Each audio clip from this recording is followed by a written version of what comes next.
Hello everyone, I am Dr. Jimish Bagadia, consultant dermatologist in Mumbai, and I'll just be sharing a little bit from my side about fungal infections in skin.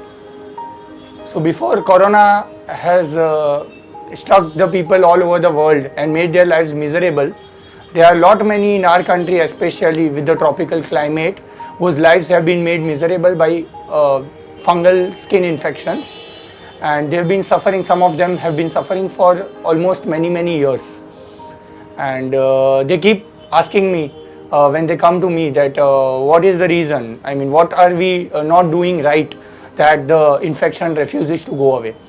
And there was a time I remember when I used to study in my residency days. This is like 6-7 years back.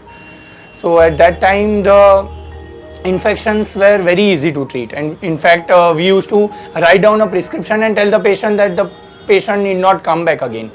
But these days it has become very resistant. The organisms have become much stronger, and that is why it is very important not just to adhere to the treatment that the doctor is giving, but also understand more about the disease, what we can do to prevent it.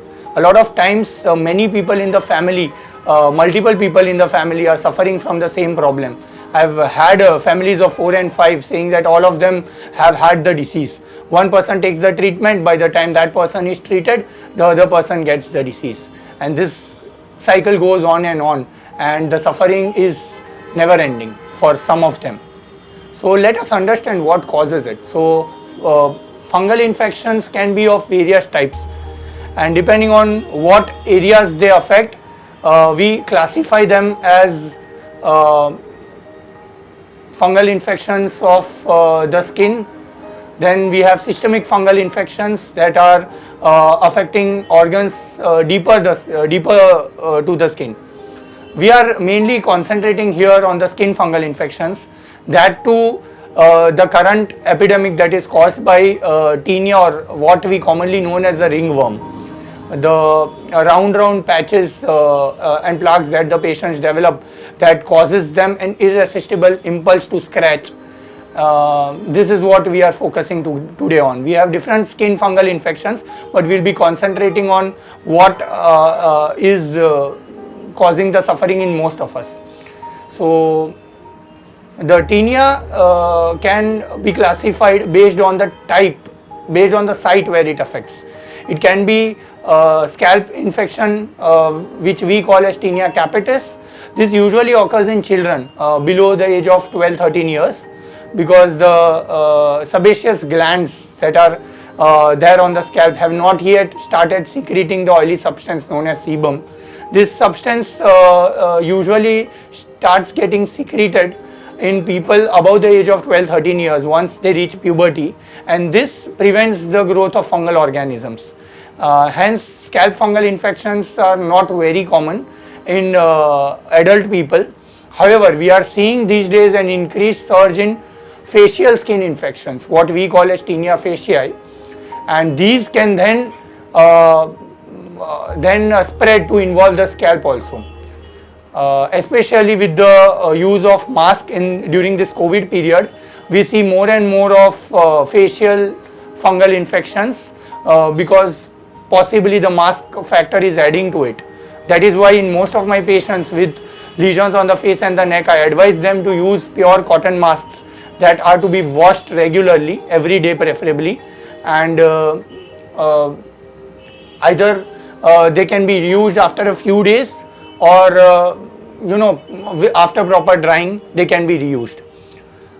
The clothes, there are multiple precautions to be taken. The clothes and everything must be kept separately, washed separately. Sharing of clothes can add to problems and lead to the spread of infection to multiple members of the family, even in roommates. Then there are various other factors, such as a lot of times patients coming to me, they tell them that they self-medicate and they use various creams. Now most of these creams, let us understand, they contain steroids, something like clobetasol or beclomethasone or mometazone. Now all these things, what they do is that they temporarily mask the infections, and as soon as you stop the cream application, the infections come back with a flare. So over a period of time, the patients become dependent on these creams, and the infection never goes away completely. That is why we need to ensure that we don't fall into such traps of all using these creams, which can be prescribed either by the quacks or by the chemist directly with little knowledge about the disease. When you visit a doctor, you need to be very clear what you want, how many members are to be treated, what co-medications you are already taking. A lot of times diabetic patients and those suffering from hypertension and cardiac diseases, they come to me and they do not bring their other prescriptions, the other medicines, and they feel that skin ka issue hai to pura alag hi hoga. Why does the doctor care what other medicines I am taking? We have to check for the medicines. The medicines that we give need not have any interactions with the other medicines that the patients are taking. I'll give a very recent example that the patient, one of my young patient was on a blood thinner, a 23-year-old patient. Usually we don't ask whether that patient is on other medicines or not, but this patient was on a blood thinner known by dabigatran. So this blood thinner has serious interactions with an antifungal agent known as itraconazole. If I would have forgotten to ask the history and the patient did not tell me, then I would have put the patient on itraconazole for maybe about 6 to 8 weeks, and the patient would have taken with possible disastrous side effects. So that is why it is very imperative, very important for you to tell, as a patient, to tell your doctors that what other medications you are taking it, be it anti-tuberculosis treatment or be it any other medication, however small it might be. Another thing is that the doctor gives you a prescription for around, let's say, 4 weeks or 6 weeks or 8 weeks. You start feeling very good in about 20 days or 25 days, and then you feel कि वो doctor तो बोलते हैं कि इतना लंबा लेना है, but now I am better, so let me stop the treatment and see. When you stop it, for some days you are okay.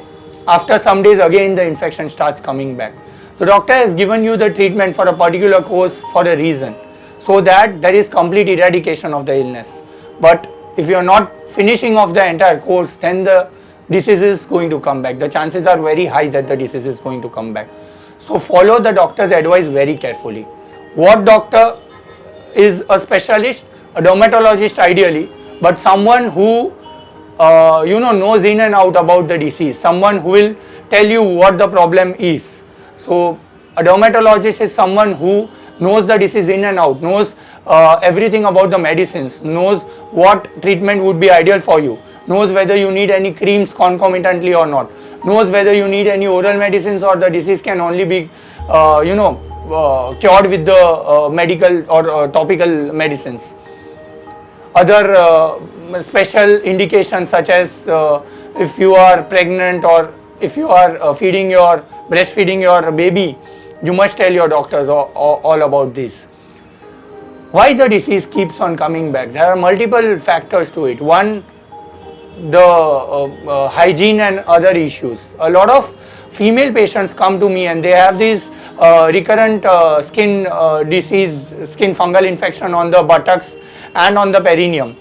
That is because there is sharing of the toilet sometimes, which is very difficult to avoid if you are working at a public place, when you are frequently visiting public places. So you need to take more precautions, carry toilet rolls or carry dry tissues with you and ensure that the skin is dried completely. Moisture, wetness of the clothes, all these areas, they contribute to the growth of the organisms. So these are some things. Right treatment, right knowledge about the disease is what is going to ensure that you don't keep on getting the problem again and again. Thank you.